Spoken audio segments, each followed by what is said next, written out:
हाँ, तो जेनजी ने बचा लिया देश को। लोकतंत्र खतरे में होता तो आज हमारा प्रेसिडेंशियल कैंडिडेट 16,000 वोट से नहीं जीतता। ये देश के अंदर किसी न किसी प्रकार से सत्ता हासिल करना ये कांग्रेस का मकसद रहा है।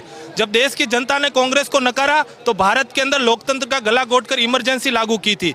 और अभी भी जब 2014 के बाद से देश के अंदर जो सरकारें बन रही है और कांग्रेस को देश की जनता नकार रही, तो एक हताशापूर्ण वातावरण कांग्रेस के अंदर बना है। जेएनसी को पता था कि एबीवीपी सबसे बड़ा छात्र संगठन है और वो अच्छा करेंगे।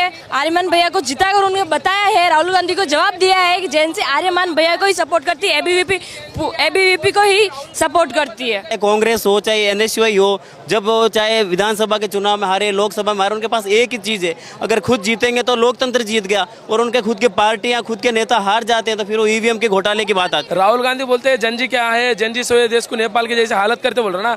यहाँ 1.5 लाख की वोट हुई भाई साहब, यहाँ डीयू में आके देखो 4 में तो 3 हम जीते हैं, आपका तो एक ही हुआ है। आप बोलते हैं कुछ वोट चोरी का बात, कभी बोलते हैं जनजी का बात। आपको कुछ आइडिया रखो ये देश में क्या चल रहा है। ये देश में जो जनजी है ना, जो भी छात्र है जो राष्ट्रवाद के हित में है, यूआई और कांग्रेस है वो बुजुड़ी धुनी हो चुकी है, अब उनका कोई इलाज नहीं है। राहुल गांधी के गाल पर लगाया हुआ ये जीत एक बड़ा है, ये मैं कहना चाहूंगा। अभी बिहार में भी मुझे लगता है भाजपा जीतेगी, हालांकि मेरा कोई संबंध नहीं है, पर जो झूठे नैरेटिव फैलाए जाते हैं, वोट चोरी का मुद्दा राहुल गांधी लेके आ गए, जेएनयू को लेकर देश में सरकार पलटने की बात कर रहे हैं, पर ये चुनाव दिखा रहे हैं ना, आपको रिजल्ट दिखा रहे हैं।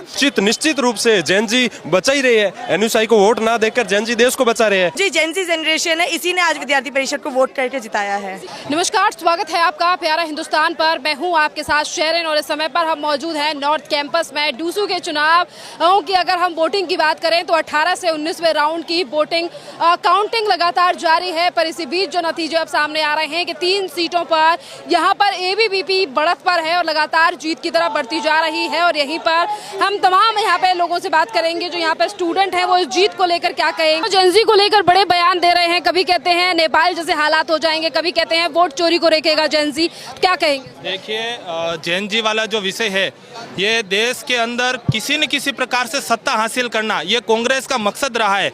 जब देश की जनता ने कांग्रेस को नकारा तो भारत के अंदर लोकतंत्र का गला घोटकर इमरजेंसी लागू की थी।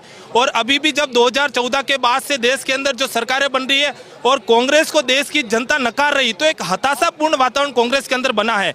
और इस कारण कांग्रेस चाहती कहीं न कहीं देश के युवाओं को भड़का करके और सत्ता पर काबिज होना, जैसे बांग्लादेश के अंदर और नेपाल के अंदर। लेकिन राहुल गांधी जी को पता नहीं है कि देश के युवा राष्ट्रवादी विचार के साथ खड़ा है और देश के अटक से कटक, कश्मीर से कन्याकुमारी तक, जब तक विद्यार्थी परिषद का एक कार्यकर्ता